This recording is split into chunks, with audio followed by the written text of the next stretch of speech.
El KGB ha sido una de las más eficientes agencias de seguridad de todo el mundo.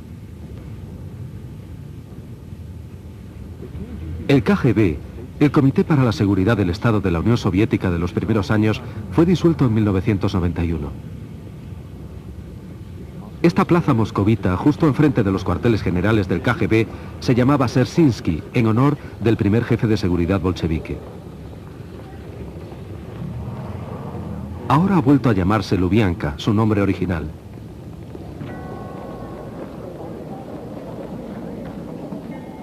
Sin embargo, incluso en la actualidad, KGB es sinónimo de secreto, terror y perversidad. Esta organización soviética para la seguridad ha utilizado distintos nombres durante sus más de 70 años de existencia. Ha sido una institución poderosa y opresiva, temida por toda la población soviética. Las investigaciones sobre el pasado del KGB nos han proporcionado luz acerca de su siniestra existencia. El KGB y sus antecesoras han jugado un papel de la mayor importancia en la historia de Rusia.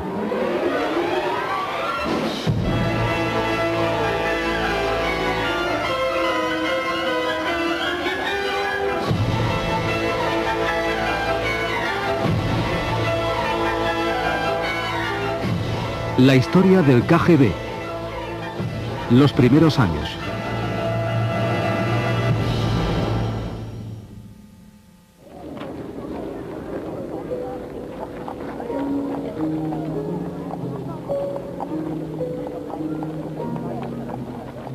Tras la Revolución de Octubre, los bolcheviques necesitaban organizar una policía secreta.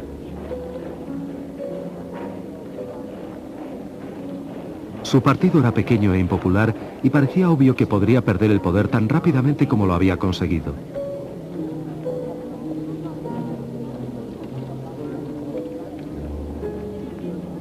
El 7 de octubre de 1917, a instancias de Lenin, el Soviet de los Comisarios del Pueblo estableció la Comisión Extraordinaria de todos los rusos para combatir la contrarrevolución y el sabotaje, la infame Cheka.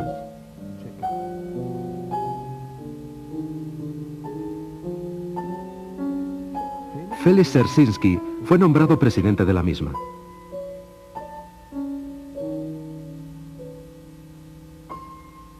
Nacido en 1877, en el seno de una familia polaca noble pero modesta, Dzerzhinsky fue educado en el seno de la religión.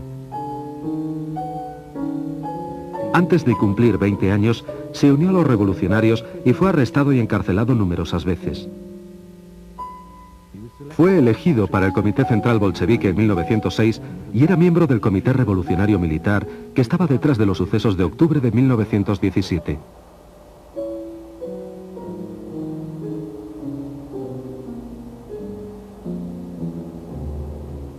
Dzerzhinsky creía apasionadamente que la causa bolchevique debía triunfar a cualquier precio. Se le conocía como el más honesto caballero de la revolución y también como el inquisidor general.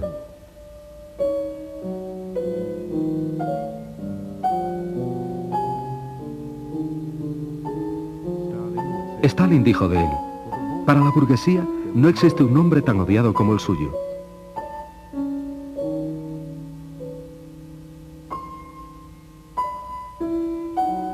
El presidente de la Cheka casi no tenía equipo de ayudantes ni agentes de confianza.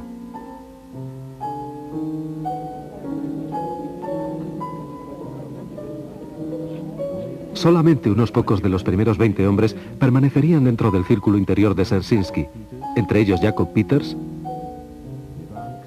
Iván Xenofontov y Martin Latsis.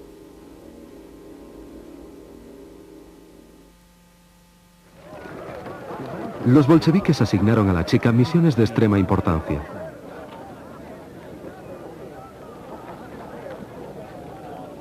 Rusia esperaba que la Asamblea Constituyente definiera y estableciera la base de un nuevo sistema político.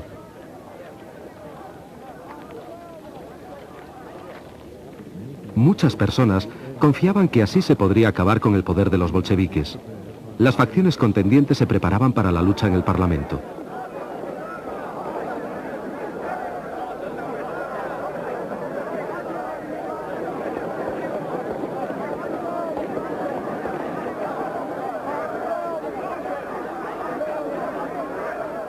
Pero los bolcheviques no tenían intención de renunciar al poder en favor de la asamblea legalmente elegida. En diciembre de 1917, los agentes de la Checa arrestaron a los miembros de la Unión para la Defensa de la Asamblea Constituyente.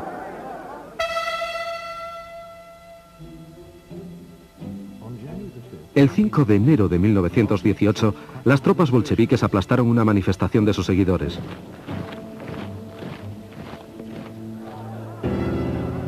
La asamblea se reunió en el Palacio Tauride.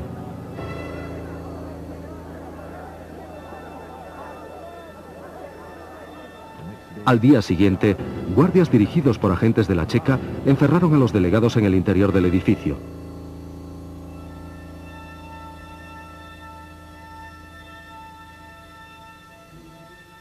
Esa noche, dos delegados, Andrei Singariov y Fidor Kokoskin, que habían sido arrestados anteriormente, fueron brutalmente asesinados por guardias rojos borrachos.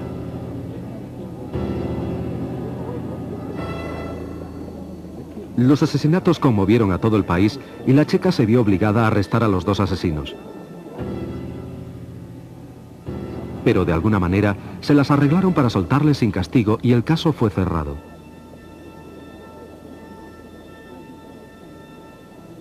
Este incidente representó una muestra de los sucesos que a continuación iban a desarrollarse. Poco a poco, la Checa adquirió una gran soltura en manipular a las multitudes y causar muertes violentas. Pero la situación de los bolcheviques era precaria. En febrero de 1918, la República Soviética estaba al borde de la derrota militar. Petrogrado estaba amenazado seriamente. Lenin firmó el siguiente decreto: la patria soviética está en peligro. Con él, los agentes de la Checa estaban autorizados a fusilar en cualquier momento y lugar a agentes enemigos, criminales, especuladores, agitadores contrarrevolucionarios y espías alemanes. La Checa podía ejecutar a cualquiera. No se necesitaban pruebas concluyentes de culpabilidad. Esto le permitió mantener una férrea disciplina en la retaguardia del Ejército Rojo.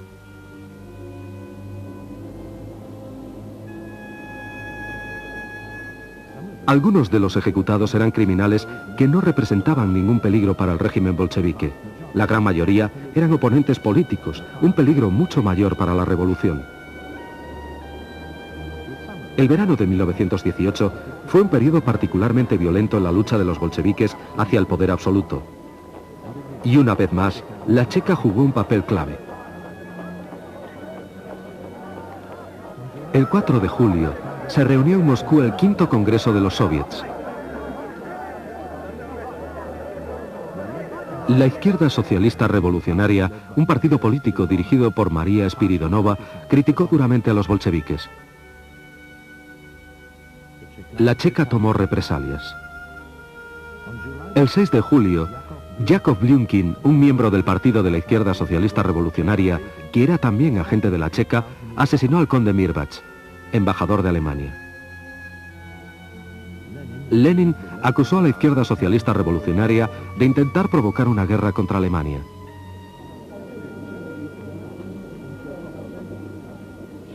Cuando Dzerzhinsky intentó arrestar al asesino, se encontró con que algunos miembros de la Checa eran leales a la izquierda socialista revolucionaria y se negaron a obedecer sus órdenes. Él y otros jefes bolcheviques fueron arrestados. La lucha había comenzado.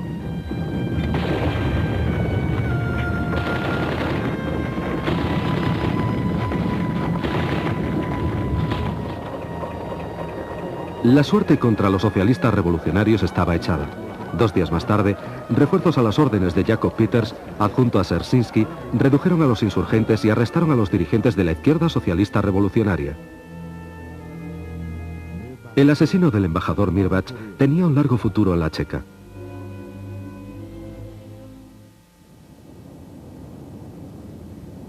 Como resultado de la revuelta de julio, los bolcheviques se hicieron fuertes en el poder, pero todavía no estaban seguros. Su siguiente paso sería el terror organizado.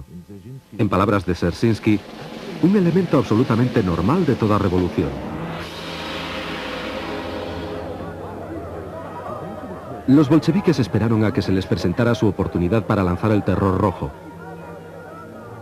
El 30 de agosto, Moisés Uritsky, presidente de la Checa de la región de Petrogrado, fue muerto. A Lenin le dispararon en Moscú y resultó herido. Los socialistas revolucionarios fueron acusados de ambos atentados.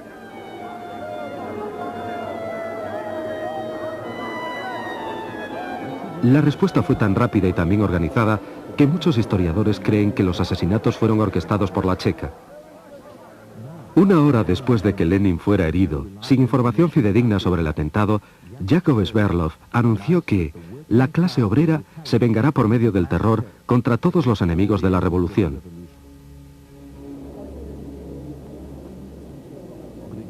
Gregory Zinoviev, presidente del Soviet de Petrogrado, dijo: la burguesía puede matar a varias personas. Nosotros podemos eliminar a una clase entera.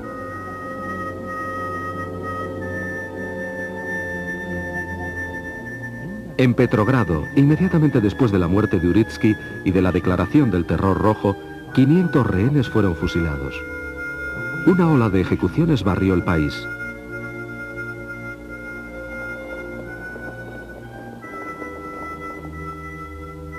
Ahora, las unidades locales de la Checa, compuestas exclusivamente por bolcheviques, eran extremadamente eficientes. Gradualmente, la Comisión Extraordinaria para todos los rusos se introdujo en cada resquicio de la sociedad. Se abrieron oficinas hasta en las más pequeñas ciudades y las regiones más remotas.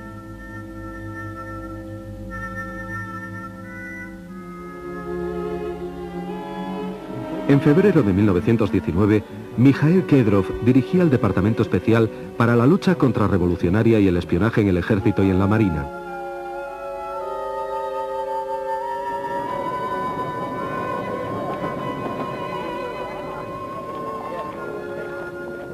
La Checa tenía ahora sus propias y grandes unidades militares. La lista de crímenes que la Checa podía reprimir a su libre albedrío había sido considerablemente ampliada. Ya casi no se conocían límites al extraordinario poder de la Checa.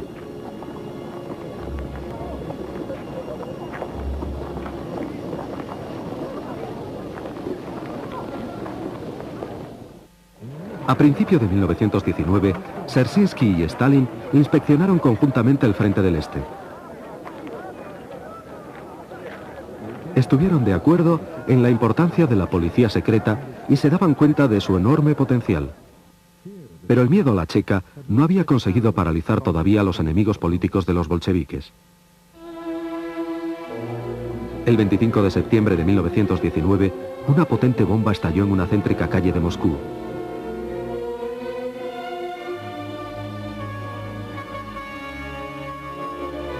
La carga, de 25 kilos, destruyó el edificio donde el comité del partido de Moscú se encontraba reunido en conferencia. El dirigente bolchevique moscovita Vladimir Zargovsky y 11 personas más murieron. 55 resultaron heridos.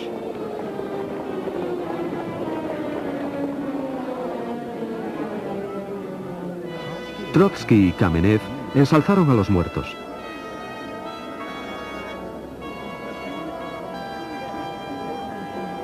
Mientras tanto, la Checa se había puesto a trabajar. Al principio, Dzerzhinsky sospechó que el partido Izquierda Socialista Revolucionaria y el Centro Nacional eran responsables de la bomba. Cientos de miembros de las dos organizaciones que ocupaban diversos cargos fueron fusilados inmediatamente.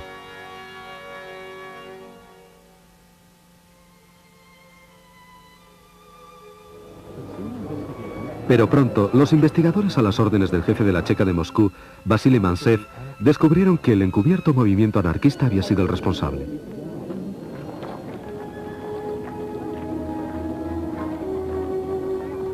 Al cabo de 2 semanas, pisos francos, imprentas clandestinas y talleres de explosivos fueron descubiertos y eliminados. Nadie puso en tela de juicio las ejecuciones injustas. La mayoría de los miembros de la Checa ni siquiera las consideraron un error.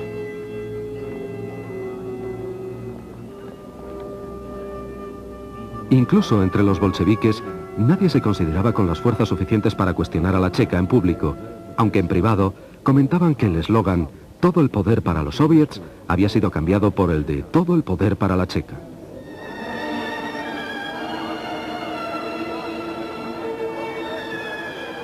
Sin embargo, muchos creían que todo esto estaba justificado por la peligrosa situación militar y política de los soviets. Las victorias de la guerra civil resultaban muy costosas.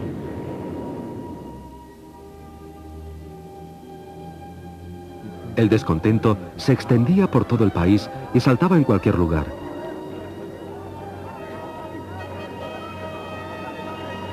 Los bolcheviques llamaban a estos brotes conspiraciones contrarrevolucionarias. Lenin asignó nuevas e importantes misiones al férreo Félix, que aunque todavía dirigía la Checa, se había convertido además en comisario del pueblo para asuntos internos.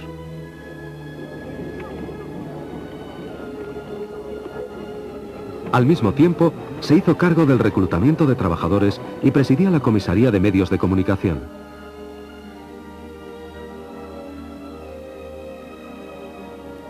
Los guardias fronterizos fueron también subordinados a la Checa. Más tarde, Dzerzhinsky tomó parte en asuntos diplomáticos y se convirtió en miembro del comité científico. Todos los asuntos importantes del Estado eran controlados por su servicio secreto. Era obvio que los principales objetivos de la Checa no eran los enemigos de la clase obrera, sino cualquiera que se opusiera al bolchevismo. Desde 1918, los soviéticos requisaban los excedentes alimentarios de los campesinos. Unidades armadas especiales de la Checa, las unidades de los alimentos, se encargaban de esta misión y frecuentemente saqueaban todas las provisiones de un pueblo. Los que intentaban esconder trigo o pan eran ejecutados inmediatamente.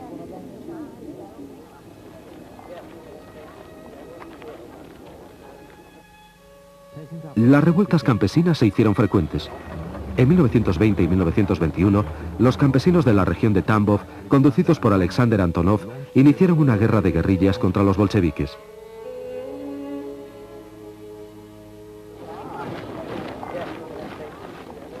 El gobierno soviético respondió con incursiones de castigo. Los efectivos del Ejército Rojo que luchaban contra Antonov fueron reforzados con destacamentos especiales de la Checa, incluyendo la unidad acorazada organizada por el mismo Dzerzhinsky.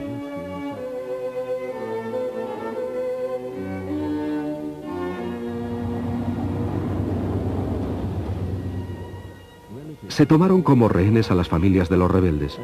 Se estableció una red de campos de concentración a través de toda la región. A los grupos de guerrilleros que no se rindieron se les exilió o fusiló.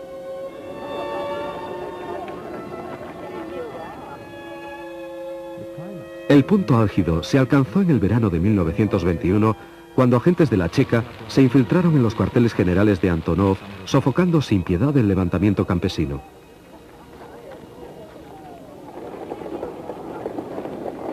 Ese mismo año, los bolcheviques reprimieron también la otra amenaza a su poderío, la revuelta de los marineros de la base naval de Kronstadt.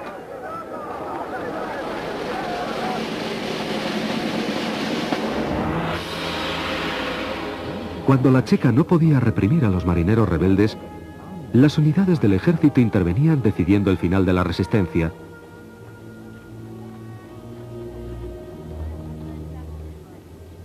Y la Checa remataba el trabajo.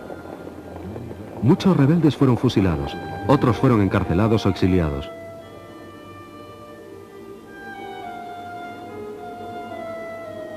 Todo esto ocurrió poco después del 1 de mayo.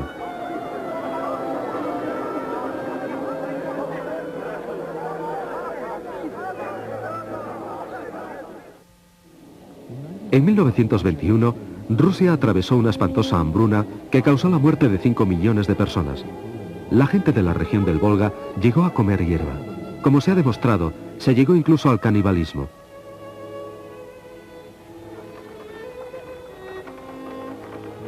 Los labradores huían de sus pueblos tratando de sobrevivir.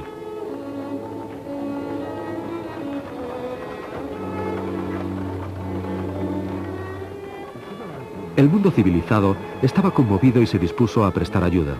Anatole France donó su premio Nobel para combatir la carestía. Se fundó la Administración Americana de Socorro para llevar alimentos a Rusia.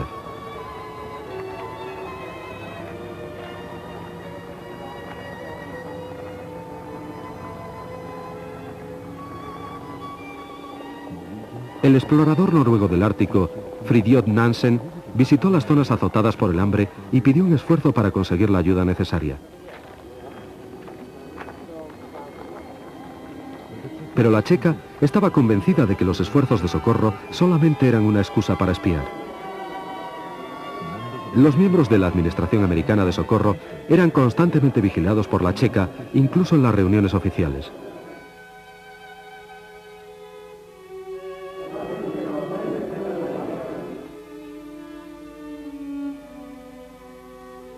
Muchos fueron detenidos. La Iglesia Ortodoxa rusa, dirigida por el patriarca Tijón, recogió donativos para los hambrientos campesinos.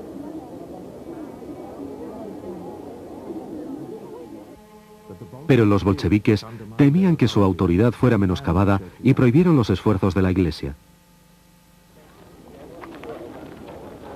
El gobierno soviético fundó entonces el Comité Estatal para el Socorro al Hambre. Este solicitó a la Iglesia que donara todos los tesoros que no fueran utilizados para los oficios religiosos.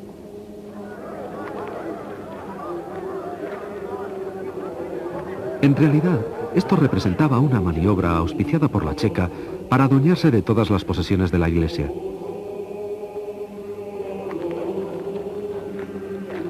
El patriarca Tijón trató en vano de pedir ayuda al gobierno e intentó quejarse a Lenin de la tiranía de la checa. Él no conocía la carta de Lenin dirigida a todas las autoridades locales, apremiándoles a cerrar todas las iglesias y matar a tantos clérigos como fuera posible.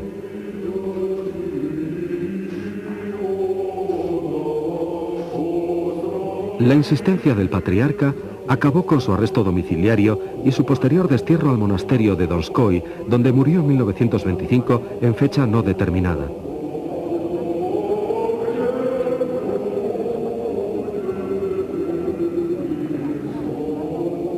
Desde aquel momento, la Iglesia Ortodoxa quedó prácticamente controlada por el Estado. Tras 8 años de dominio bolchevique, la mayoría de las iglesias habían sido desacralizadas o destruidas.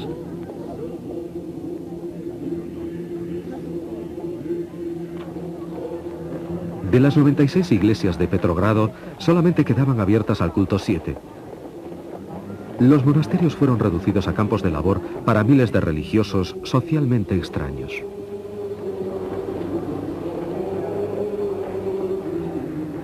La tesorería del Estado absorbió los bienes de la Iglesia, valorados en millones de rublos oro, pero que sin embargo no fueron utilizados para aliviar el hambre.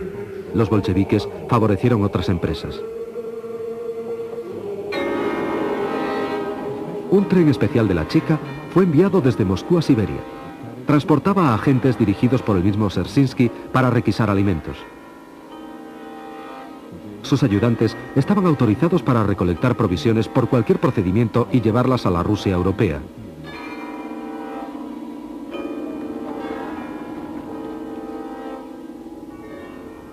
Cuando Dzerzhinsky volvió de su viaje por el pan en febrero de 1922, ya no era el jefe de la Checa, sino el presidente de la agencia política principal, la GPU, creada en el seno del Comisariado Popular de Asuntos Internos, la NKVD.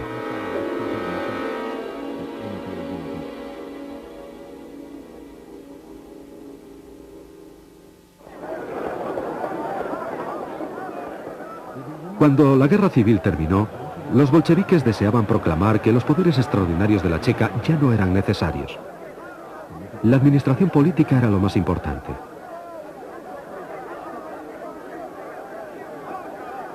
El régimen soviético se encargó de eliminar a los que se oponían abiertamente a él y trató de descubrir a sus adversarios ocultos. La solución de Dzerzhinsky era sencilla. La GPU debe llegar a ser la sucesora de las gloriosas tradiciones y hazañas de la Checa. En el verano de 1922, preparó un juicio contra los dirigentes de los socialistas revolucionarios encarcelados.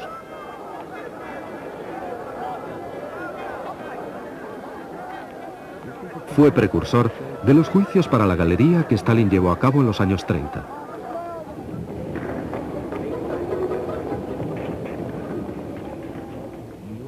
Georgi Piatakov presidió el juicio.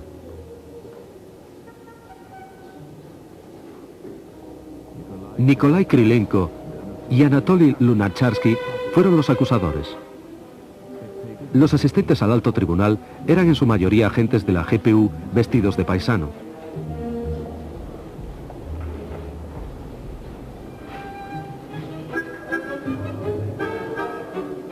La GPU se había preparado meticulosamente para el juicio.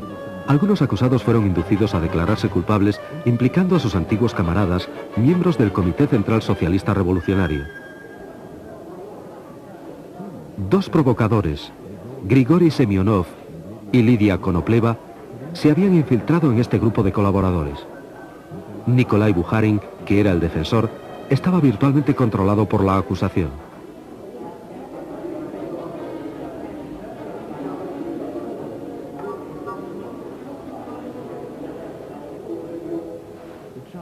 Las acusaciones, que iban desde provocar la guerra civil hasta la intentona de asesinato de Lenin, no tenían base.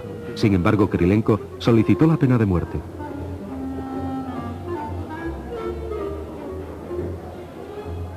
Las cosas no resultaron, sin embargo, como habían sido planeadas.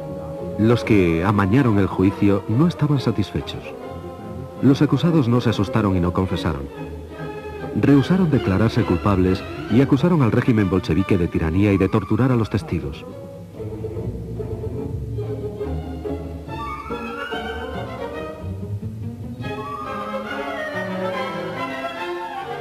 El gobierno no se atrevió a sancionar la pena capital. Lev Kamenev sugirió que la ejecución fuera demorada indefinidamente y que los 12 socialistas revolucionarios fueran encarcelados de por vida.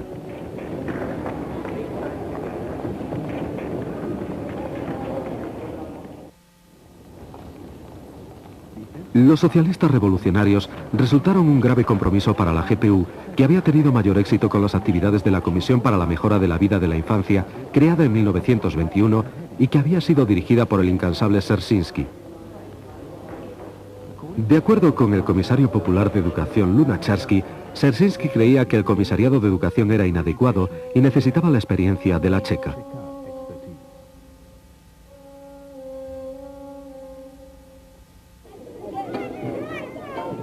El problema era extremadamente serio.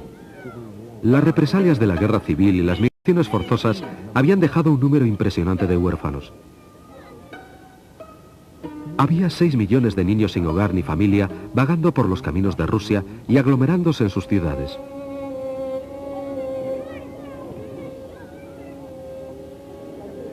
Los objetivos de la Checa al fundar esta comisión eran no solo mejorar las condiciones de vida de la infancia, sino disminuir a su vez la delincuencia infantil. Se construyeron orfelinatos especiales en toda Rusia bajo la supervisión de la Checa GPU. Les dieron amparo, ropas, comida y educación elemental. Pero lo más importante era que los niños pasaban a estar controlados.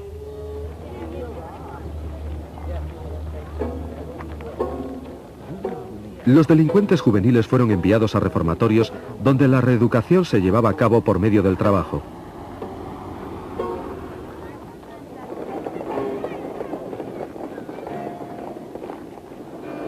El reformatorio más famoso se llamaba Félix Dzerzhinsky y estaba dirigido por Anton Makarenko.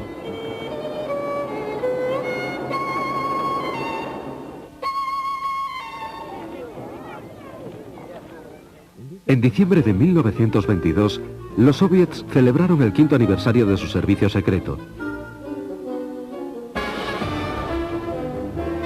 Los mejores soldados de la GPU desfilaron en la Plaza Roja y se celebró una gran fiesta en el Teatro Bolshoi, en la cual Mikhail Kalinin se dirigió al público con estas palabras. La humanidad entera debe estar agradecida a la Checa, declaró. La primera insignia de oficial de honor de la Checa fue otorgada a Dzerzhinsky. Días después, cuando se reunió el primer congreso de los soviets de la recientemente creada Unión Soviética, El Comité Central del partido decidió cambiar el nombre del servicio secreto una vez más. La GPU se convirtió en la OGPU, la Agencia Política del Estado Unificado.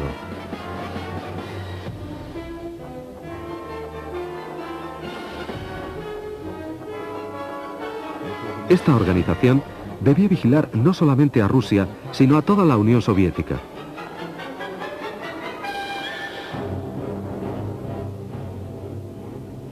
Dzerzhinsky llegó a formar parte del gobierno soviético.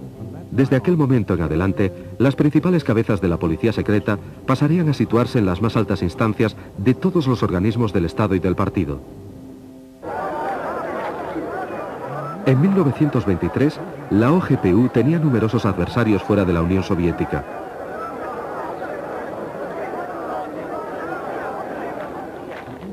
El enemigo recurrió con frecuencia a atentados terroristas.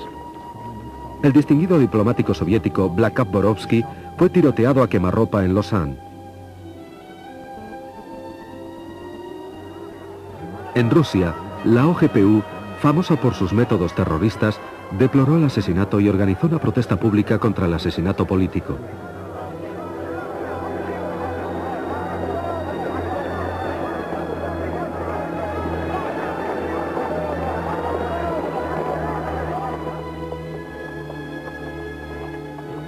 A partir de 1922, a Occidente le resultaba muy difícil estar a la altura del servicio secreto extranjero de la OGPU, dirigido en aquel momento por Mikhail Triliser. La influencia soviética era especialmente importante en Persia y Afganistán.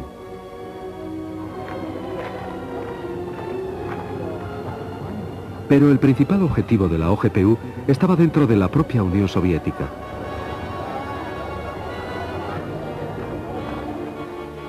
Lenin estaba muy enfermo y era esencial elegir un sucesor. Al mismo tiempo que las luchas internas del partido se hacían más intensas, Lev Trotsky, Nikolai Bukharin, Lev Kamenev, Grigori Zinoviev y Mikhail Tonsky parecían destacar como candidatos principales en la batalla por el poder. Pero solo 3 personas poseían realmente el poder. Trotsky, que controlaba el Ejército Rojo, Dzerzhinsky con la OGPU y Stalin con los aparachiks del partido. El odio a Trotsky unió a Stalin y a Dzerzhinsky.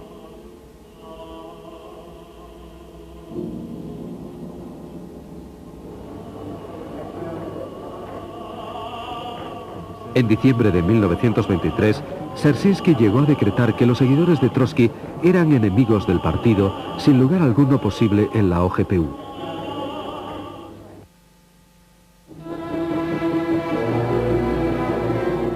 El día 21 de enero de 1924, Lenin moría.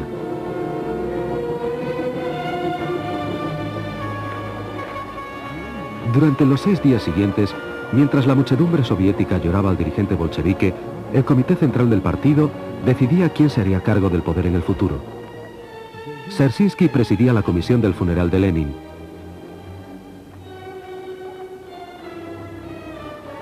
Cinco días después, pasaba a ocuparse del Soviet Supremo de Economía Popular sin haber renunciado a su puesto principal de jefe de la OGPU. Stalin continuaba siendo secretario general del partido bolchevique. Lenin se había opuesto abiertamente, pero con la ayuda de la OGPU, su testamento y sus últimas disposiciones fueron ocultados a la organización del partido y a sus miembros.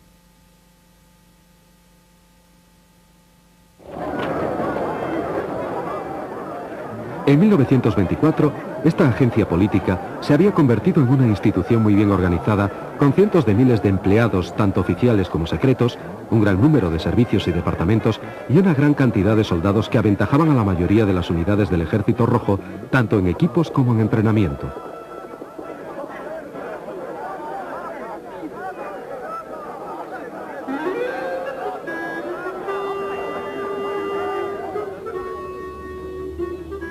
El presupuesto anual de la OGPU, incluyendo a los guardias fronterizos y a las unidades militares, era de 4 millones de rublos oro.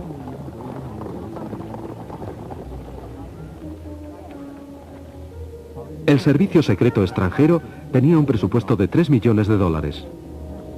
Los agentes de la OGPU disfrutaban de lujosos apartamentos y tenían acceso a tiendas especiales bien surtidas de artículos de calidad. Los miembros de la OGPU se consideraban como un grupo de escogidos, un Estado dentro del Estado. Al mismo tiempo, tenían directrices especiales para efectuar propaganda política entre las masas y tener estrechos contactos con ellas para reforzar la autoridad de la OGPU.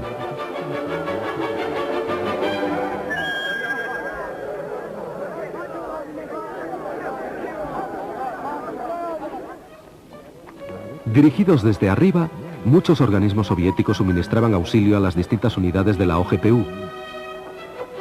Podía considerarse como la indestructible conexión entre el pueblo y el servicio secreto.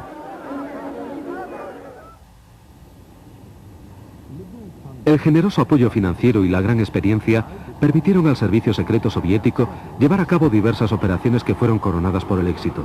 Una de las más famosas fue la detención en 1924 de Boris Savinkov, un viejo y duro enemigo de los soviets. Savinkov era miembro de la organización militar de los socialistas revolucionarios. Había vivido en el exilio desde 1918, esperando que a los bolcheviques les cambiara la suerte. La OGPU comenzó la cacería de Savinkov.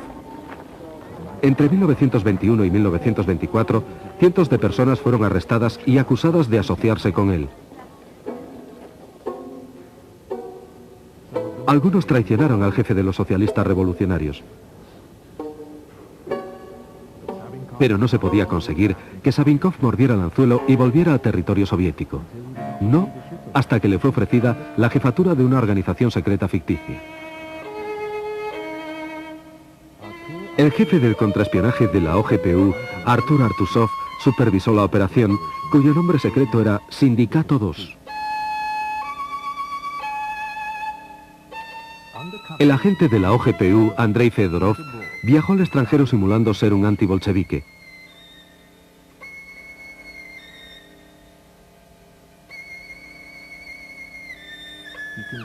Convenció a Savinkov que los rusos esperaban su vuelta. Después de que Savinkov y sus compañeros cruzaran la frontera, el adjunto a Artuzov, Piliar, los detuvo en Minsk. El tribunal emitió un veredicto sensacional. Savinkov no fue ejecutado, sino condenado a 10 años de prisión.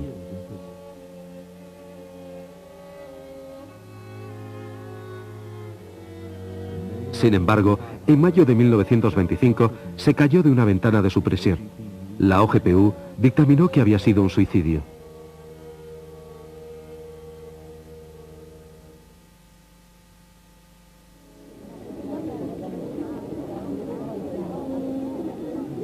A lo largo de 1925, Stalin reforzó su posición. Su maniobra más importante fue cesar a Trotsky como jefe del Ejército Rojo.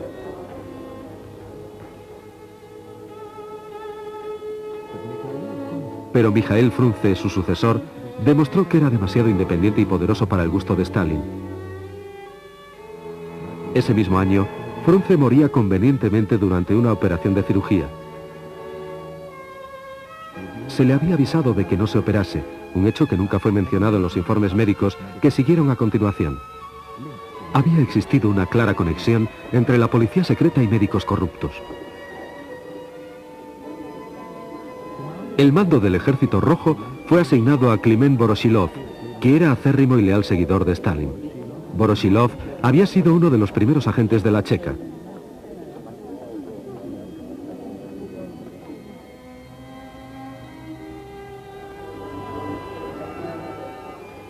En 1925 tuvo lugar otra lucha intestina por el poder en el seno del partido. Con el firme soporte de Dzerzhinsky, Sergei Kirov se convirtió en secretario de la organización del partido de la ciudad de Leningrado. Sustituyó a Grigori Zinoviev, jefe de la nueva oposición, y estaba resuelto a comprobar la creciente influencia política de Stalin.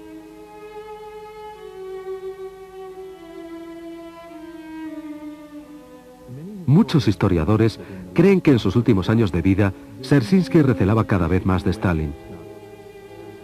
No obstante, su última aparición pública fue en apoyo del secretario general.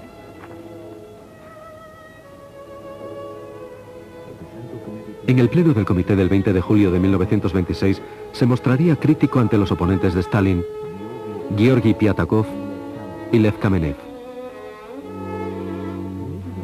Inmediatamente después de su discurso, Dzerzhinsky sufrió un colapso. El médico acudió a atender al enfermo bastante tarde. 2 horas después, Dzerzhinsky moría en brazos de su subordinado, Abram Belenki.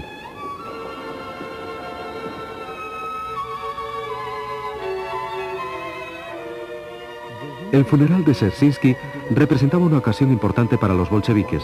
Fue la última vez que los dirigentes del partido estarían juntos. El puesto de cada uno de ellos en la Guardia de Honor representaba su influencia política. Cuando enterraron a Dzerzhinsky, los bolcheviques dijeron adiós no solo a un camarada, sino también a una época. El periodo que más tarde fuera denominado como la época del terror revolucionario romántico había terminado.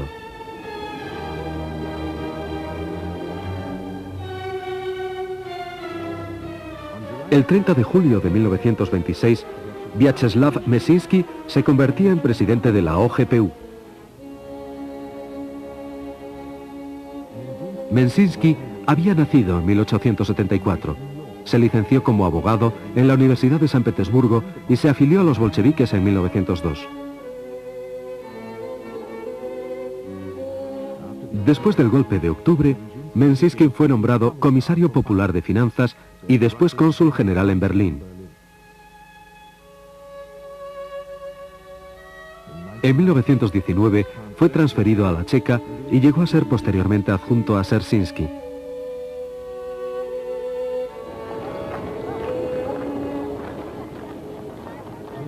Meszynski era muy diferente de sus colegas. Provenía de la inteligencia, era experto en física, química, le gustaba la astronomía y hablaba 20 lenguas. Era también un caballero, lo que parecía ser un serio inconveniente para una persona de su posición. Trotsky lo describió como un hombre en la sombra. Pero eso era justamente lo que Stalin necesitaba. El nombramiento de Meszynski hizo que Stalin pasara a ser dueño absoluto de la OGPU. El segundo al mando de Meszynski, Genrikh Yagoda, llegó a convertirse en una herramienta en manos de Stalin.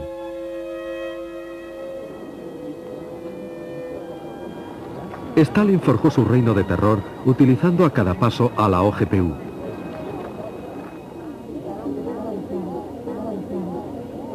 El país estaba en vías de industrialización.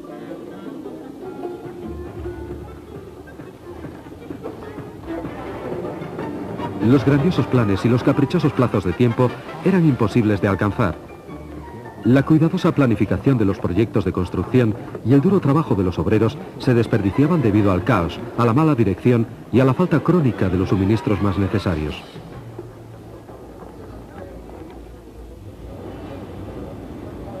El partido no podía acusar de ello a sus ineptos e inexpertos directores rojos. En su lugar, los bolcheviques buscaron otras cabezas de turco. La OGPU encontró una solución. El desarrollo industrial era lento debido al sabotaje de los especialistas burgueses, etiqueta que fue colocada a los ingenieros veteranos que no tenían un pasado bolchevique. Un grupo de ingenieros experimentados de la cuenca carbonífera del Donetsk fue detenido en 1928, acusados falsamente de actividades contrarrevolucionarias. El caso Shatki, elaborado por la OGPU, fue uno de los primeros juicios para la galería.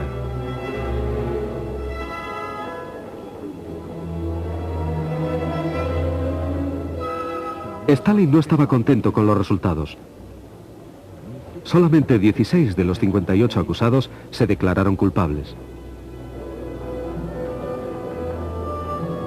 A pesar de intensas investigaciones, el acusador Nikolai Krylenko no pudo presentar pruebas concluyentes de los graves delitos de los acusados. El Tribunal Supremo, presidido por Andrei Vyshinsky, sentenció a 11 ingenieros a la pena capital, pero el gobierno rehusó sancionar la sentencia y solamente fueron encarcelados.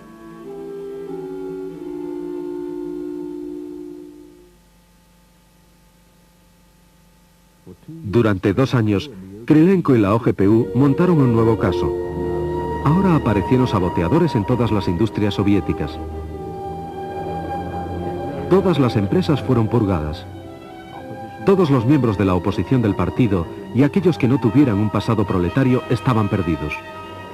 Juzgados en tribunales populares, eran remitidos a las comisiones de la OGPU y enviados a campos de trabajo y de concentración. La Comisión Central de Purgas estaba dirigida por Jakob Peters.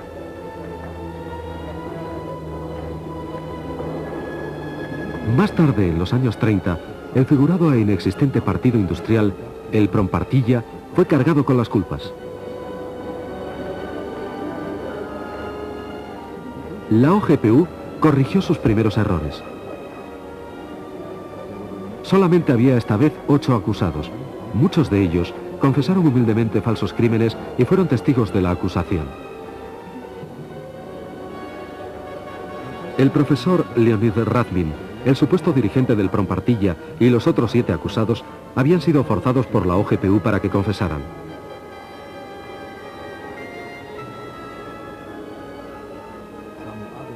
Algunos otros acusados menos cooperantes habían sido ejecutados. En una representación teatral de Gracia, se sentenció a muerte a aquellos que confesaron, pero se les conmutó la sentencia 2 días después por una pena de 10 años de cárcel.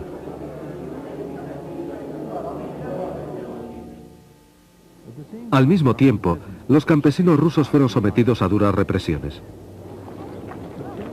La primera etapa de colectivización que Stalin llevó a cabo comenzó en 1928. Millones de campesinos que no deseaban ir a las granjas colectivas fueron represaliados. Los kulaks, o campesinos ricos, fueron exiliados. Cualquier labrador podía ser considerado un kulak.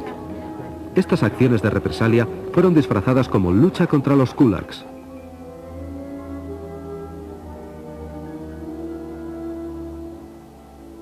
Los pueblos fueron abandonados. Las prisiones estaban abarrotadas. Stalin concibió un nuevo plan: utilizar a trabajadores forzados para construir el socialismo. Los convictos serían utilizados hasta el agotamiento total y después serían desechados.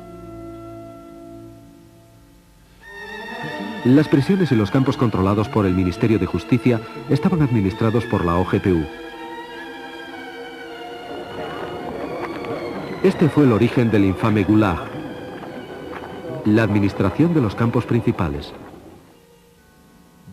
Genrikh Yagoda fue su primer dirigente.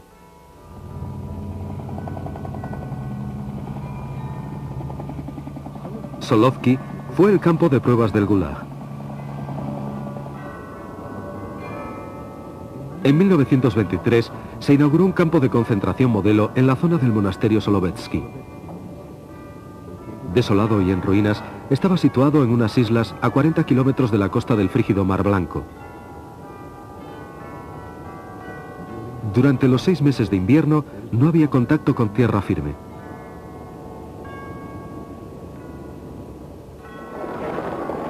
Los internos eran humillados y maltratados, castigados y torturados. Muchos fueron ejecutados sin juicio alguno.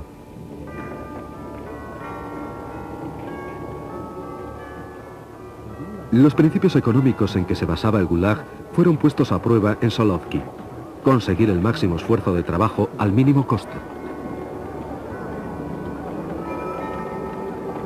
En 1926, el campo de Solovki consiguió una producción de madera valorada en 63.000 rublos. En 1929, esta cifra se había elevado a 3,5 millones de rublos. Un año más tarde, llegaba a los 10 millones.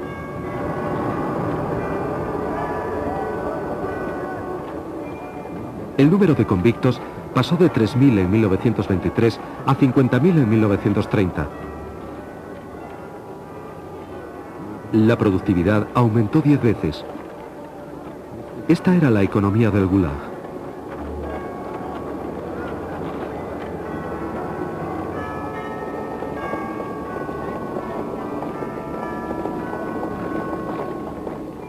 Pero la empresa maderera, incluso a escala gigantesca, no tenía un gran impacto político.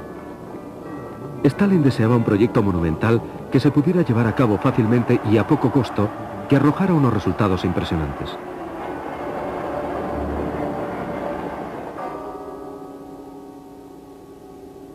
La construcción de un canal entre los mares Blanco y Báltico comenzó en septiembre de 1931. Miles de sentenciados serían sacrificados en este gigantesco proyecto supervisado por la OGPU.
Los bolcheviques se dieron cuenta enseguida que tenían que conservar el poder que habían conseguido en octubre de 1937. Los nuevos gobernantes de Rusia crearon una comisión extraordinaria para prevenir la contrarrevolución. Fue conocida con el nombre de la Checa, el escudo y la espada del gobierno soviético. Al cabo de una década, toda la resistencia había sido aplastada. Los que no estaban de acuerdo con el nuevo régimen fueron muertos, forzados a emigrar o deportados a campos de concentración. Para conseguir las ambiciosas metas de Stalin, Rusia debería pagar un precio muy elevado. Su visión del socialismo requería el trabajo de millones de esclavos. La Organización para la Seguridad del Estado, conocida como la Administración Política del Estado Unificado, u OGPU, comenzó desde 1922 a cambiar su misión de eliminación de la oposición a suministrar trabajadores forzados para la construcción del infame Gulag.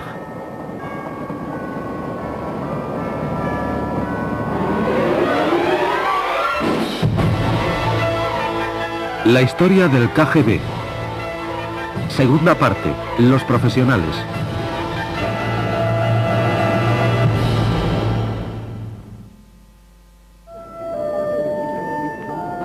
El primer gran proyecto de la OGPU, un canal entre los mares Blanco y Báltico de poco valor práctico, debía demostrar al mundo el impresionante potencial soviético. El canal de Belomor cruzaba el árido terreno de la Rusia del Norte.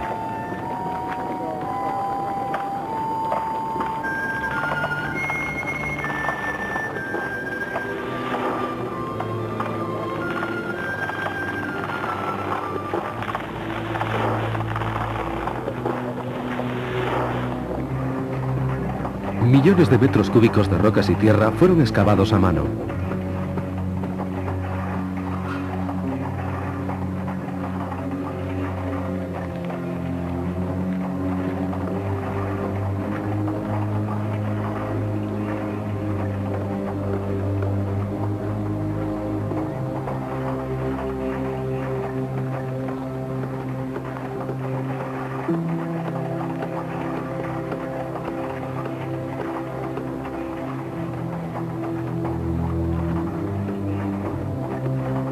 Docenas de diques y pantanos fueron construidos en menos de 20 meses. Incluso los noticiarios cinematográficos oficiales fueron testigos de estos horrores. Alexander Solzhenitsyn estimó la mortandad de los trabajadores forzosos en 1 millar de personas al día. Al cabo de un año, un número enorme de obreros había perecido, solo para ser sustituidos a continuación.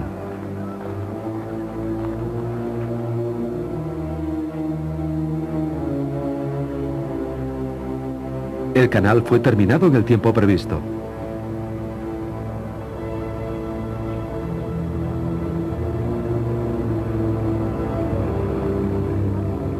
Los dirigentes de la OGPU se lo comunicaron orgullosamente a Stalin antes de la celebración del 1 de mayo de 1933.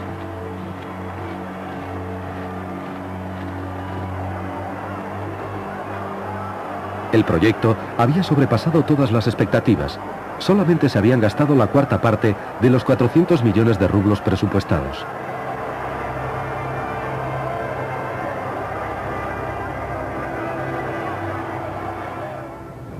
En julio, Stalin, Voroshilov y Kirov viajaron a lo largo del canal de Belomor.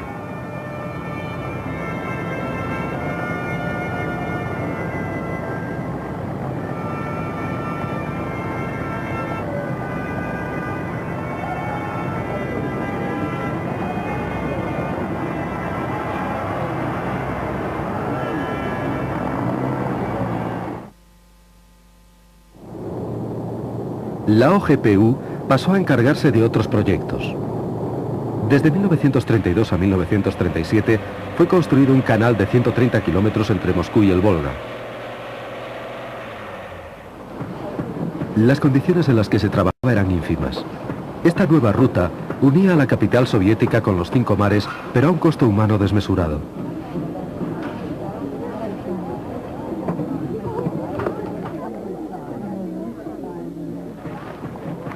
La construcción ferroviaria se hizo posible gracias a los trabajos forzados.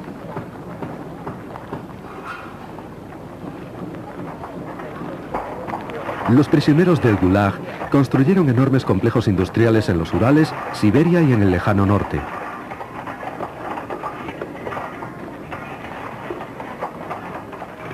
Los convictos ayudaron a construir el metro de Moscú, una maravilla de la ingeniería.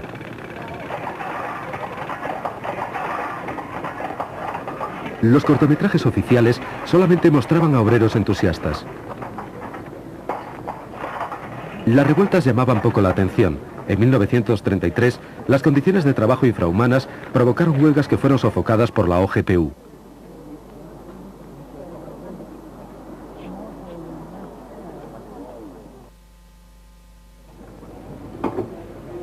La seguridad soviética deseaba tener el control total de la población.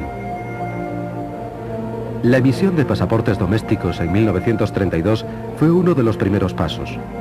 Solo aquellos que tenían todos sus papeles en regla pudieron obtener la documentación. La más ligera irregularidad en el historial de una persona era motivo de prisión. Ahora el gobierno podía también supervisar y limitar los viajes.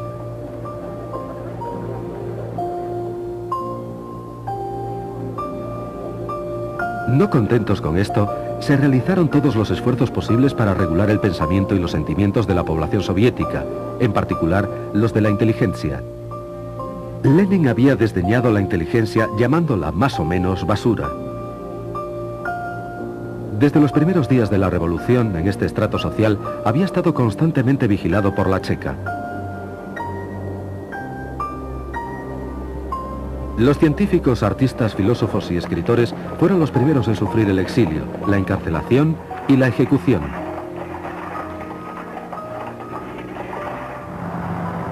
En 1922, la OGPU deportó a 200 prominentes intelectuales. Los que permanecieron en Rusia tuvieron que soportar un peligro manifiesto. Con frecuencia, los agentes de la OGPU se ganaban falsamente la confianza de intelectuales eminentes. Por ejemplo, en 1921, el agente Yakov Agranov se hizo pasar por amigo del poeta Nikolai Gumilyov mientras apañaba una acusación contra él. Gumilyov fue denunciado por traidor y fusilado.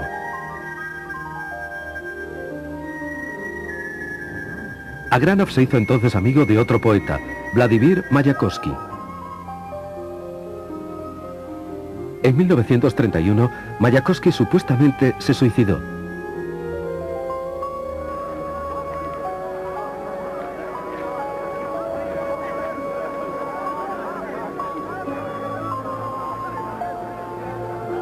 Todavía existen muchas dudas acerca de la muerte de otro genio de la literatura, Sergei Yesenin.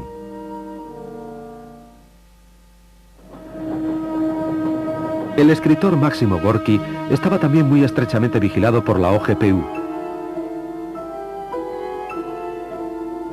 En 1928, Gorki aceptó en su residencia de Italia una invitación del gobierno soviético para volver a su patria. El delegado jefe de la OGPU, Henryk Jagoda, asumió la responsabilidad personal del éxito de la vuelta a Rusia y de su simultánea reeducación.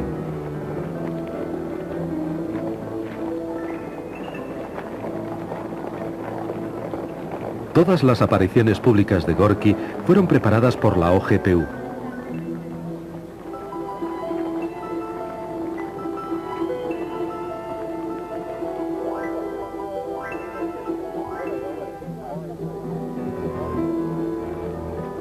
La gente que le rodeaba, incluyendo su cocinero y su jardinero, fueron seleccionados y controlados por la policía secreta. Se tomaron grandes trabajos para que la realidad soviética le pareciera idílica a Gorki. Se le permitió vivir con lujo. Stalin dio, en su honor, su nombre a buques, calles y ciudades, y le ofreció destacados puestos oficiales, incluyendo el de comisario de la educación. Stalin esperaba que Gorki le manifestara su gratitud escribiendo un libro que alabara al dirigente soviético. De hecho, el régimen soviético ya había sido elogiado por algún eminente escritor occidental invitado a la Unión Soviética, entre ellos Bernard Shaw y Henry Barbus. Misteriosamente, Barbus falleció de repente en Moscú poco después que se publicase su libro en el que alababa a Stalin.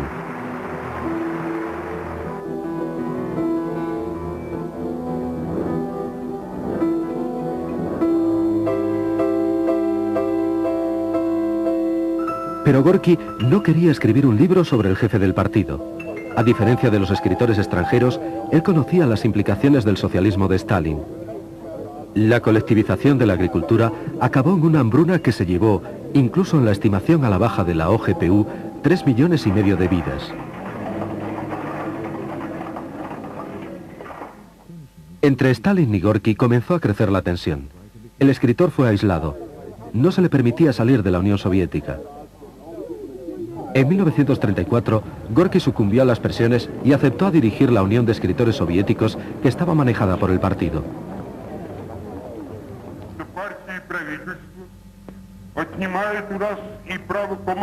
El partido y el gobierno hacen que no sea precisa la necesidad de que unos manden a otros.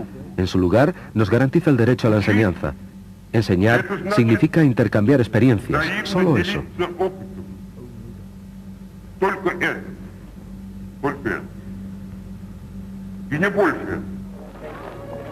Con Gorki como escudo protector, tanto Stalin como la OGPU se aseguraron el dominio en el campo literario.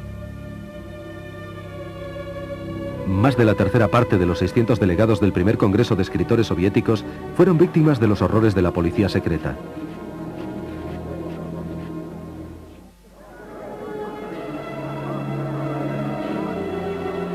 En 1936, Gorki murió. De acuerdo con las fuentes oficiales, la negligencia de sus médicos fue la causa de su muerte, pero los historiadores opinan que la culpa fue de la OGPU. Stalin y la policía secreta atribuían regularmente la responsabilidad de sus crímenes a personas totalmente inocentes. 1934 fue un año de cambio. A principios se celebró el 17º Congreso del Partido. Más tarde fue llamado el Congreso de los Vencedores, en el que, por supuesto, había existido unidad interna y ausencia de disensión. El Congreso fue un éxito para Stalin y su camarilla, pero no había sido un éxito fácil. La elección del Comité Central del Partido fue por votación secreta. Sergei Kirov, apoyado por los obreros, obtuvo la mayoría. Se emitieron 4 votos contra Kirov y 289 contra Stalin. Estas cifras fueron ocultadas al Congreso.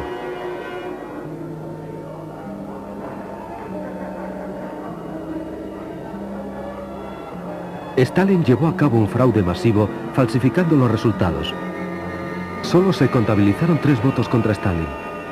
El equipo de grafólogos de la OGPU descubrió quiénes se habían opuesto a Stalin. Su brazo derecho, Nikolai Yezhov, y sus subordinados incluyeron en la lista negra a los disidentes.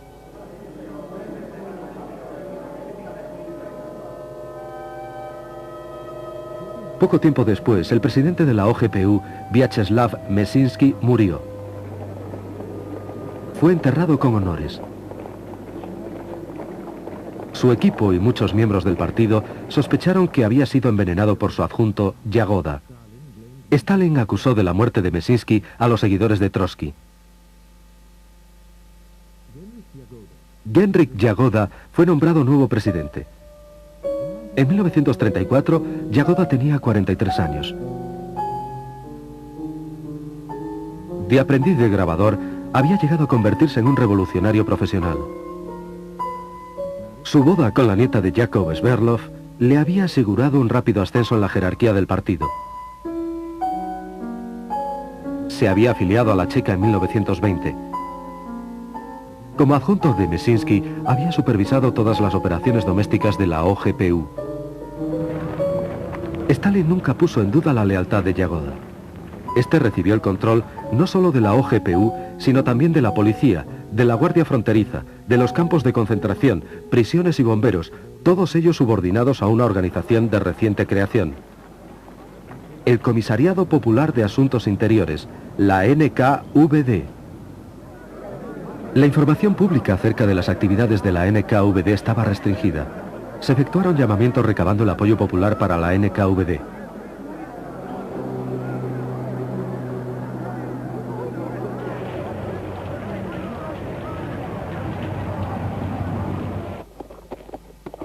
Los noticiarios cinematográficos mostraban a los guardias fronterizos mientras patrullaban a lo largo de la mayor frontera terrestre que existía en el mundo.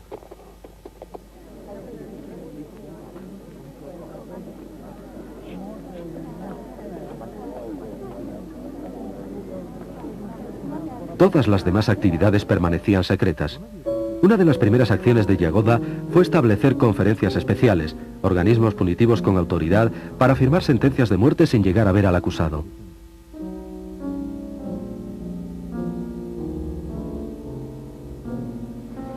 Las conferencias especiales fueron denominadas justicia de ametralladora. El genocidio de la policía estatal alcanzó todavía mayores proporciones y revistió mayor intensidad.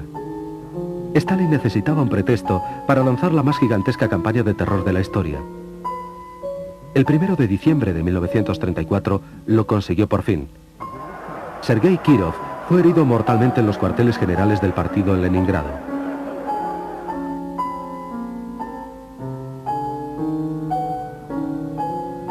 Inicialmente, su muerte fue atribuida a un demente asociado con un grupo imaginario de saboteadores. Pero de hecho, el asesinato fue llevado a cabo por la sección de la NKVD de Leningrado, siguiendo órdenes de Stalin.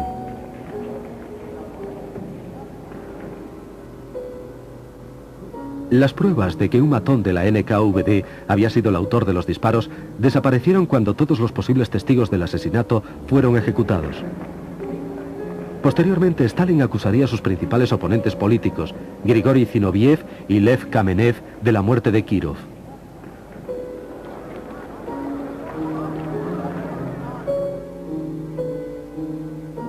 El 15 de enero, ambos fueron juzgados y sentenciados a 5 años en los campos de trabajo, aunque no existían pruebas de su culpabilidad.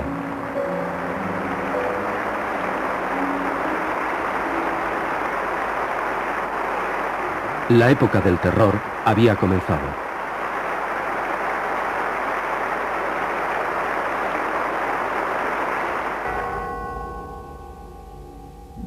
En 1936, el secretario del Comité Central del partido, Nikolai Yezhov, comenzó a preparar el primer juicio de Moscú. Los acusados fueron culpados de participar en una gigantesca conspiración anti-estalinista que supuestamente ligaba con Trotsky a Zinoviev, Kamenev y otros dirigentes de la derrotada oposición.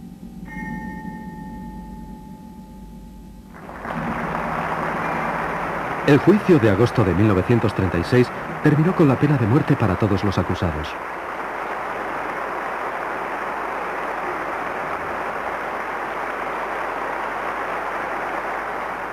En las semanas siguientes, juicios sumarísimos de la NKVD sentenciaron a miles de personas consideradas como desleales al régimen.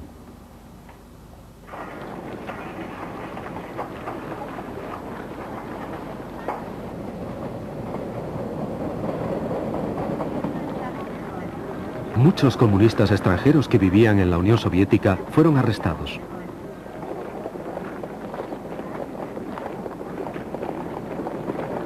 Yagoda reforzó el espionaje en el extranjero. La Guerra Civil Española dio a los agentes de la NKVD la oportunidad perfecta para deshacerse de los miembros disidentes del comunismo internacional.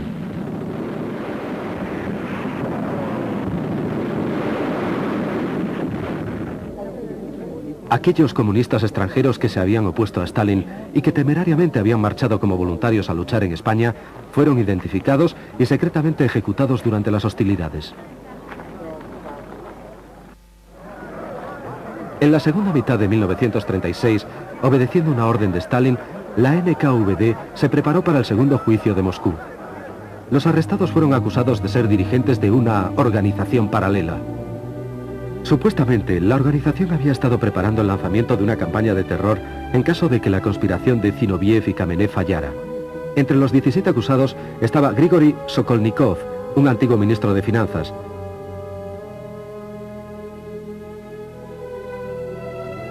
Georgi Piatakov, que fue uno de los jefes de la industria pesada. Karl Radek, el famoso periodista, y otros. El 30 de junio de 1937, 30 personas completamente inocentes fueron fusiladas en los sótanos de la NKVD. 3 semanas más tarde, el comisario del pueblo para la industria pesada, Sergo Orsonikidze, murió súbitamente. Era uno de los más íntimos colaboradores de Stalin y su amigo personal. Se había sentido con derecho a criticar las decisiones de Stalin.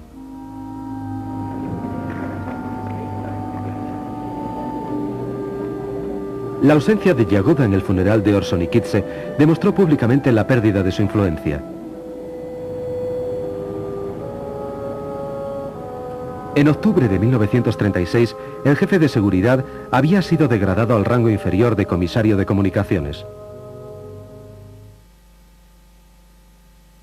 Nikolai Yesov se convirtió en la nueva cabeza de la NKVD. Un alcohólico crónico, estaba físicamente incapacitado, era patológicamente cruel y tenía pasión por cantar.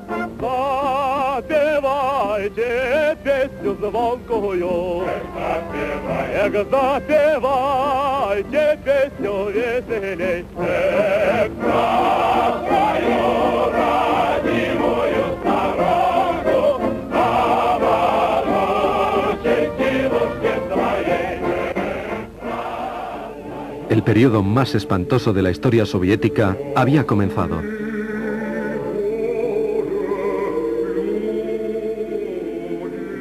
El viejo equipo dirigente de la NKVD se convirtió en la primera víctima de Yakov. Casi todos los oficiales de alta graduación de la policía secreta fueron convocados a Moscú. No regresarían jamás. Yesov diezmó los cuadros del servicio secreto militar soviético. En 1937, el legendario viejo alias general Grishin, alias Jan Bersin, jefe de la administración del Servicio Secreto Militar del Ejército Rojo, que estaba prestando servicio en España, fue llamado a la Unión Soviética, donde fue ejecutado. Al mismo tiempo, la NKVD eliminó a docenas de sus propios espías. Cadáveres sin identificar fueron encontrados en los oscuros callejones de París, Génova y otras ciudades. En junio de 1937, el terror golpeó al alto mando del Ejército Rojo. Los más distinguidos oficiales de alta graduación, Tukhachevsky, Yakir, Uborevich, Eidemann, Kork y otros, fueron acusados de conspiración antisoviética y ejecutados. Menos de un año después, los oficiales que juzgaron a Tukhachevsky y a sus compañeros fueron a su vez eliminados. El jefe supremo de la Fuerza Aérea, Yakov Alnis, el jefe de ejército del Extremo Oriente, Vasily Blyuker, el jefe de la región militar de Leningrado, Pavel Divenko, y el mariscal Alexander Yegorov perecieron juntamente con decenas de millares de oficiales de diversa graduación y posición. El éxito de esta purga fue celebrado en una reunión para conmemorar el 20º aniversario del aparato de seguridad soviético, que había comenzado con la Checa, continuó con la OGPU y estaba ahora encarnado en la NKVD. El acontecimiento se conmemoró el 20 de diciembre de 1937 en el Teatro Bolshoi. Anastas Mikoyan dijo: "Cada ciudadano de la Unión Soviética es un empleado de la NKVD". El aniversario fue celebrado también en todo el país.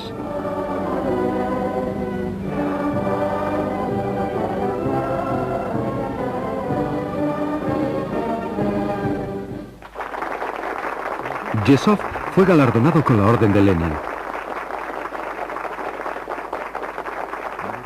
Unidades militares, empresas industriales e incluso maquinarias fueron llamadas en su honor como él. Con devoción fanática hacia Stalin, Yezhov redobló sus esfuerzos. Las purgas de 1937-38 alcanzaron hasta los más fieles a Stalin. Entre ellos, el comisario de justicia Nikolai Krylenko y el que fuera un destacado miembro de la Checa, Josif Yunslicht. Uno de los héroes de la Revolución de Octubre, Vladimir Antonov Osenko, fue llamado de su destino diplomático y fusilado, al igual que el antiguo presidente de la NKVD, Yagoda.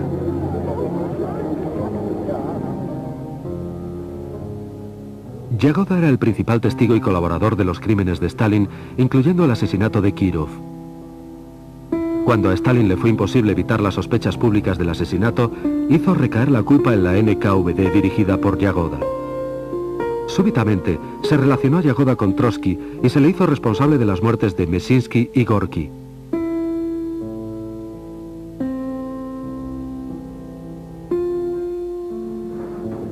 Yagoda se convirtió en uno de los principales acusados del tercer juicio de Moscú.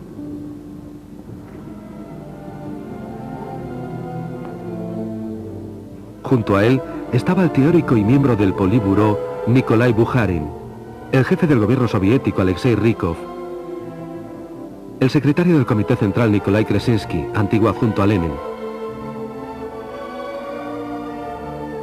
y Christian Rakovsky, un respetado bolchevique, jefe de la Ucrania soviética. El infame Andrei Vyshinsky representaba a la acusación.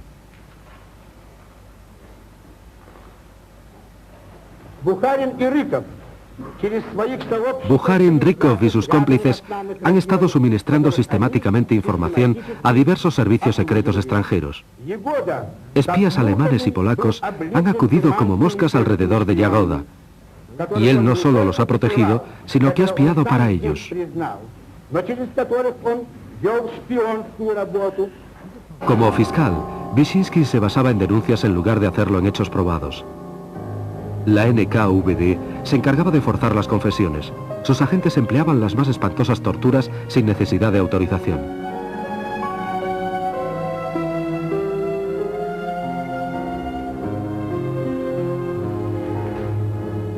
La única forma de evitar la tortura era el suicidio. Algunos se atrevieron a cometerlo, entre ellos Mikhail Tomsky, Jan Gamarnik y Piotr Skripnik.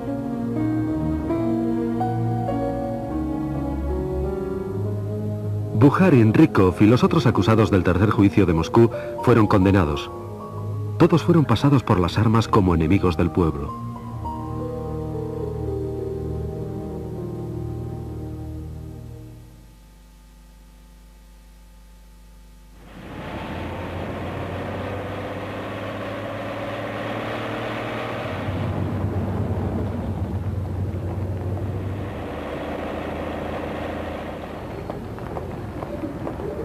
La justicia había desaparecido del Estado soviético, se había eliminado sistemáticamente a los viejos bolcheviques y se había declarado la guerra a las masas populares.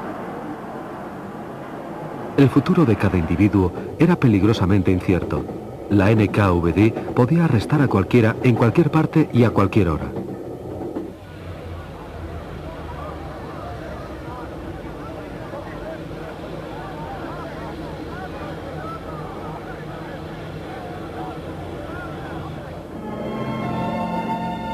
Mediante una ley promulgada en 1935, a partir de los 12 años de edad, se podía aplicar a los ciudadanos responsabilidades criminales y penales.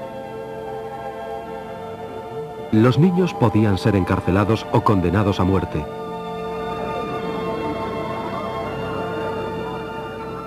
Los horrores de la política de terror de Yezhov fueron denunciados en Occidente. Romain Rolland criticó el encarcelamiento de los niños. André Gide condenó al régimen de Stalin por fascista.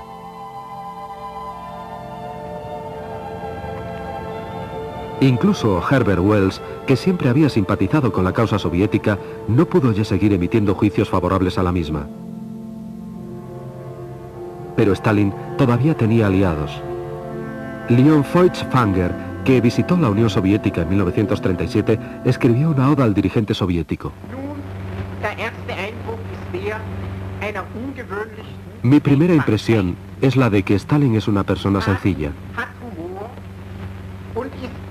El pueblo soviético no solo le respeta, sino que le adora.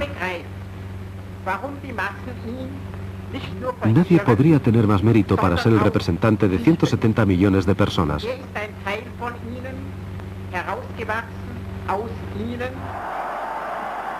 Feuchtwanger era uno de los que creía que el socialismo era el remedio de los problemas del mundo moderno.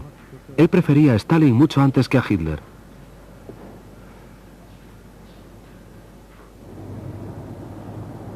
Stalin se había convertido en el auténtico dueño de Rusia.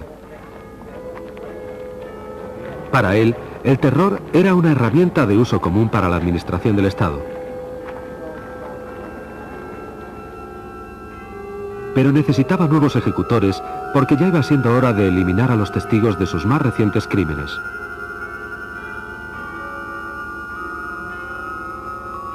El 28 de julio de 1938, Laurenti Beria fue nombrado adjunto a Yezhov. A diferencia de otros protegidos de Stalin, Beria no era solamente uno del apparatchik del partido, era además miembro de la policía secreta.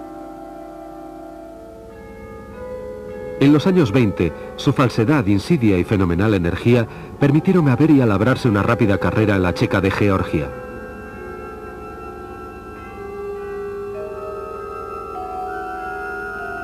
No había cumplido todavía los 30 años cuando había conseguido ya ser su presidente.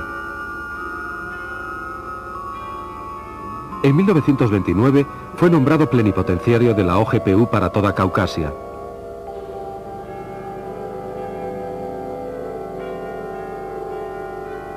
Stalin coincidió con él durante unas vacaciones en Georgia. A partir de entonces, Beria continuó su escalada, pero ahora dentro ya de la jerarquía del partido.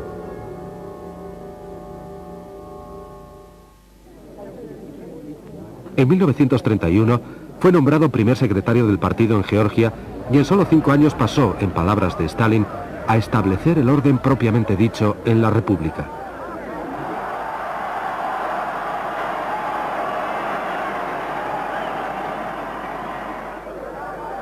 Hacia 1937, Beria se había convertido en el dictador de Georgia, un pequeño Stalin.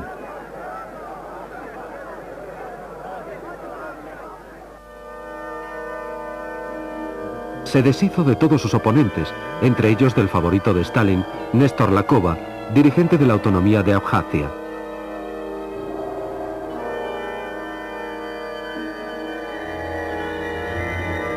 Lakova fue elegido sucesor de Yagoda en la NKVD, pero rechazó el nombramiento.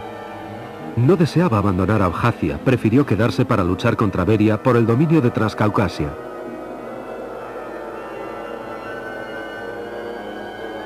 En 1936, Beria le envenenó en el curso de una comida.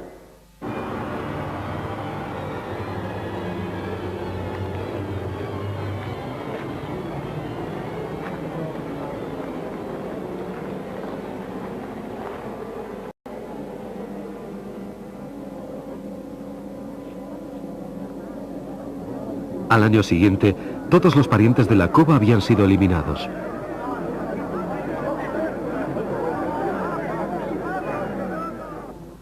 Cuando Stalin llamó a Beria a Moscú, este fue a verle sin ningún tipo de vacilación. Pasó a ser nombrado adjunto de Yezhov y se hizo inmediatamente con el poder.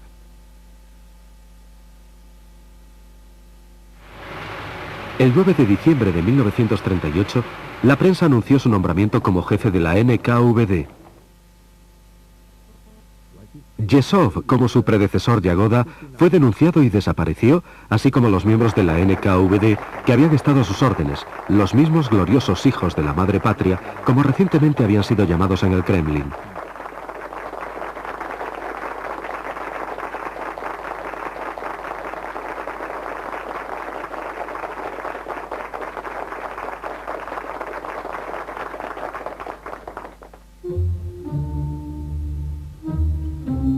Beria anunció un clima político más templado.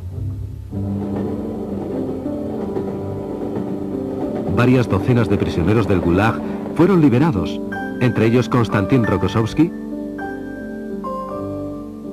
Andrei Tupolev y Lev Landau. Pero nuevos prisioneros ocuparon su lugar.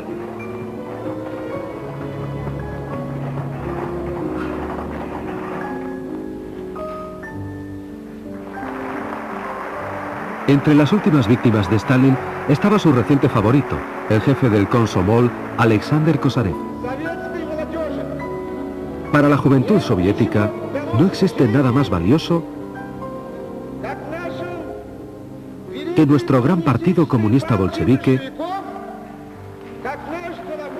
y nuestro querido camarada Stalin.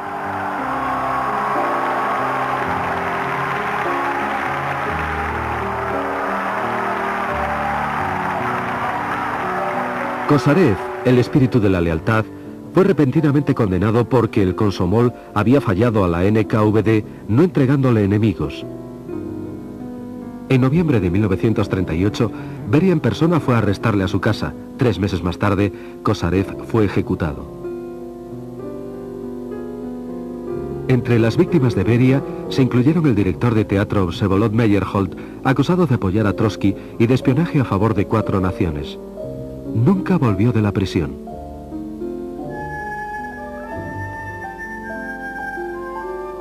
Su mujer, la actriz Zinaida Reich, fue acuchillada hasta la muerte por los asesinos de la NKVD. El periodista Mikhail Kolstov y el escritor Isaac Babel fueron acusados de actividades antisoviéticas y protrotskistas y fueron fusilados. Antes de su ejecución, la NKVD los había interrogado intentando obtener pruebas que incriminaran a otros intelectuales. Al escritor Boris Pasternak, a Yuri Olesha, a Ilya Ehrenburg y al compositor Dmitri Shostakovich. La policía secreta preparó otro juicio para la galería.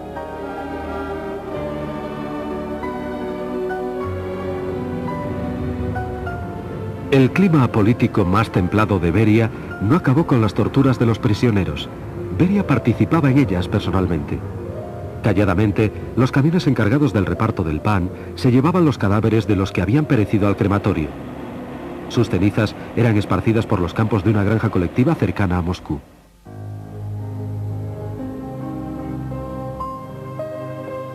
En 1940, Beria supervisó personalmente la operación para asesinar a Trotsky, el enemigo más odiado de Stalin. La NKVD reclutó a Ramón Mercader. El español golpeó a Trotsky en la cabeza con un pico de montaña en su estudio de la Ciudad de México. El 21 de agosto, Trotsky murió.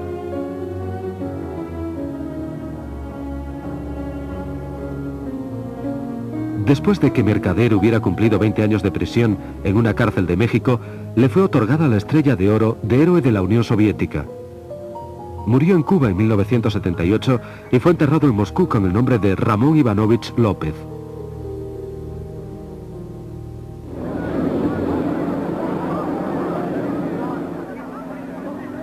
En agosto de 1940, la NKVD comenzó a purgar a los estados bálticos recientemente anexionados, Estonia, Letonia y Lituania.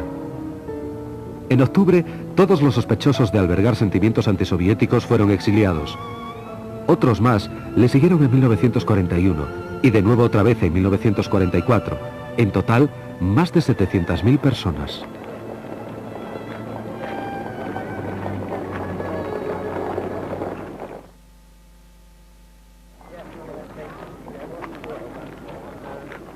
La Unión Soviética estaba al borde de la guerra.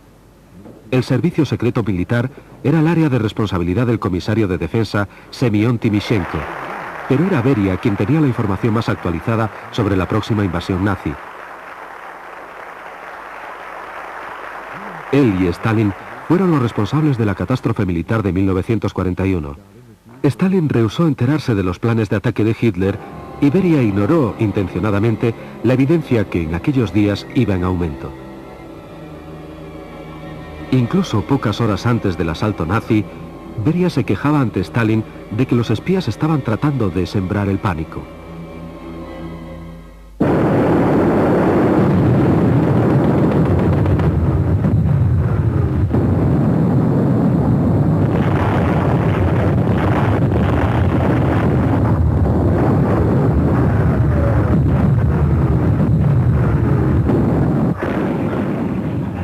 La guerra trajo consigo más trabajo para la NKVD, pero ello no cambió sus métodos. Inmediatamente después del comienzo de la guerra, los trenes empezaron a transportar prisioneros al Gulag. Sus delitos eran diferentes esta vez: crear pánico mediante rumores, no haber entregado receptores de radio ni sus piezas, etc.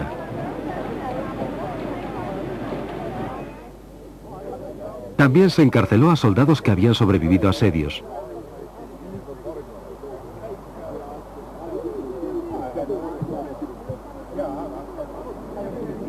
Civiles de territorios ocupados y a los que habían sido prisioneros de guerra de los alemanes.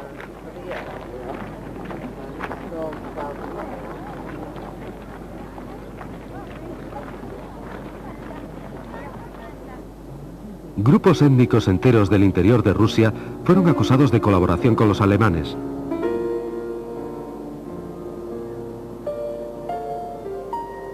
Rusos de procedencia alemana, calmucos, chechenos y otros fueron realojados en las estepas de Siberia, Kazajstán y en el lejano norte.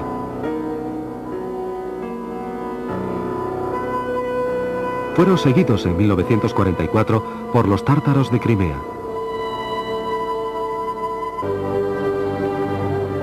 Justo en la retaguardia, la NKVD creó pelotones de fusilamiento, el Smersh, con autoridad ilimitada para ejecutar a los traidores, desertores y a cualquiera que retrocediera ante el enemigo.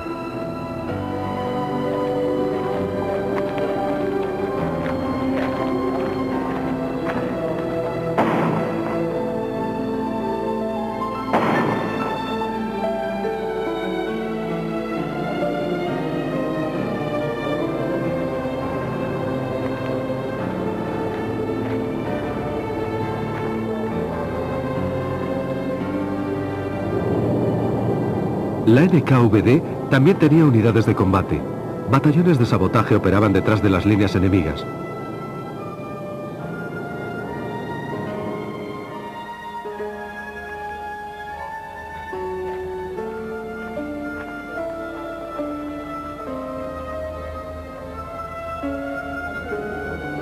La NKVD dirigía grupos de resistencia y unidades de guerrilla en los territorios ocupados por el enemigo.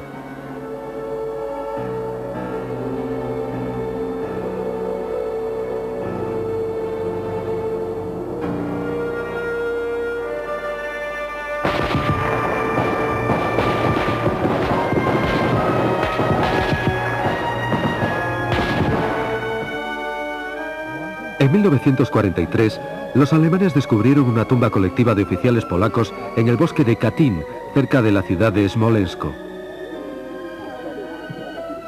Se responsabilizó a la NKVD. Después de que Smolensk fuera liberada, Beria creó una comisión de investigación que debía determinar que los polacos habían sido ejecutados por los alemanes, aunque para ello tuviera que ocultar las pruebas en contra.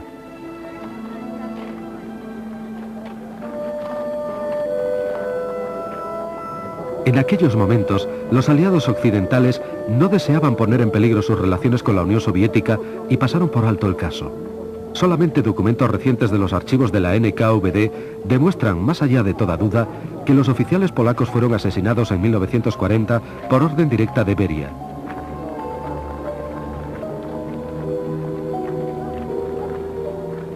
También ordenó ejecuciones de prisioneros polacos en los campos de concentración cercanos a Kalinin y Kharkov.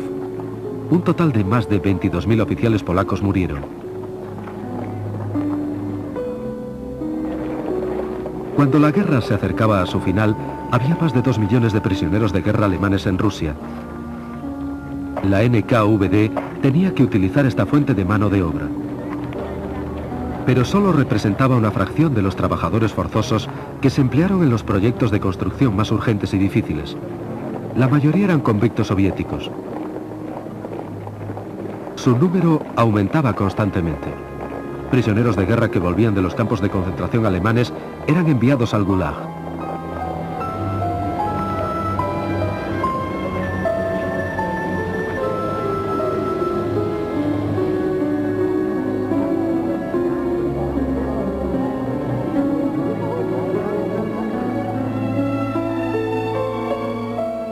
Stalin dirigía a Beria y a sus oficiales. A Beria se le concedió las órdenes de Lenin y de la Bandera Roja. Por el realojamiento de las naciones del Cáucaso y de Crimea, recibió la mayor recompensa de un jefe militar, la Orden de Suvorov. También fue nombrado héroe del trabajo socialista.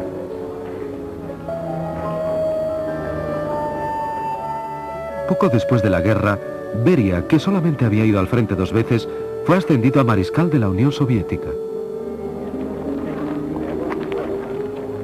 Acompañó a Stalin a la conferencia de Potsdam y fue designado para inspeccionar las factorías de la derrotada Alemania. Stalin continuó ascendiéndole. En 1946, Beria concentraba su trabajo en el Politburó y en el Ministerio de Asuntos Exteriores.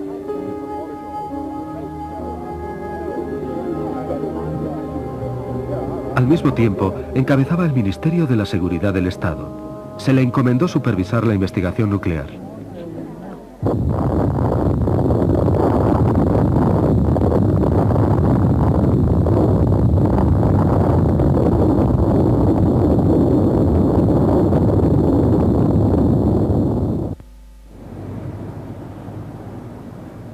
El terror continuó con la ayuda de los fieles subordinados de Beria.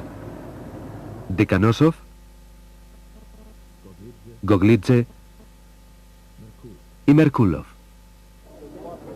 Se hicieron planes para otra nueva purga, en parte para suprimir al Comité Judaico Antifascista. Después de la invasión nazi, Stalin convocó una reunión de los representantes del pueblo judío en Moscú. El actor Solomon Michoels, el escritor Ilya Ehrenburg y otros famosos intelectuales judíos habían solicitado a sus hermanos de todo el mundo que ayudaran a la Unión Soviética a luchar contra el nazismo. Su llamada fue escuchada. En Estados Unidos se creó el Consejo Judío de Ayuda a Rusia y fue encabezado por Albert Einstein.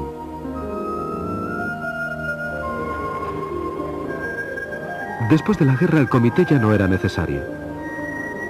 En enero de 1948, su presidente Solomon Michoels fue enviado a Minsk para supervisar unas actuaciones teatrales. Iba acompañado por un experto en arte de la NKVD.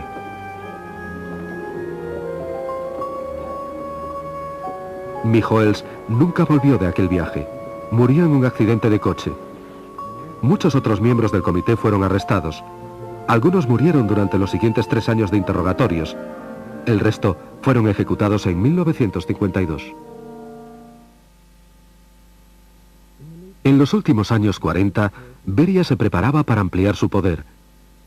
Pero sus propósitos se vieron dificultados cuando su más íntimo aliado, Georgi Malenkov, perdió su puesto de secretario del Poder Central al tiempo que el favor de Stalin. En su lugar, fue ascendido Andrei Sedanov, que era el principal oponente de Beria. Con él, su ala política obtuvo puestos clave.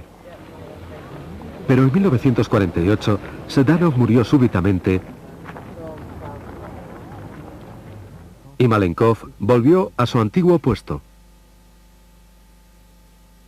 Juntos, Beria y Malenkov podían controlar a todos los miembros del partido y de esta manera dominar el país entero. Solamente Stalin tenía un poder mayor aún. Pero el 1 de marzo de 1953 sufrió un ataque al corazón y murió poco después en su dacha.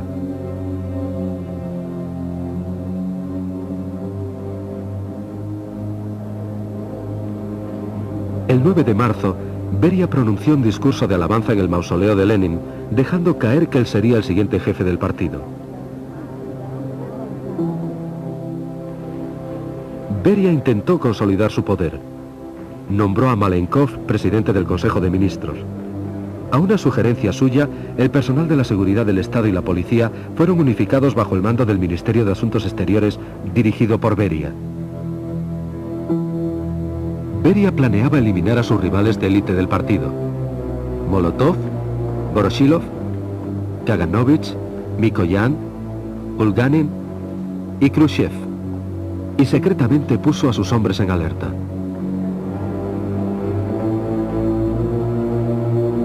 El plan falló. Dos diputados de Beria, Sergei Kruglov e Iván Serov, le traicionaron e informaron a Nikita Khrushchev del golpe que se preparaba. Khrushchev se adelantó a Beria y consiguió enseguida el apoyo de todos los dirigentes del Comité Central, en particular de Malenkov y Georgy Zhukov, adjunto al ministro de Defensa. Por orden de Khrushchev, Beria fue arrestado en el Kremlin el 26 de junio de 1953. Medio año más tarde, fue ejecutado.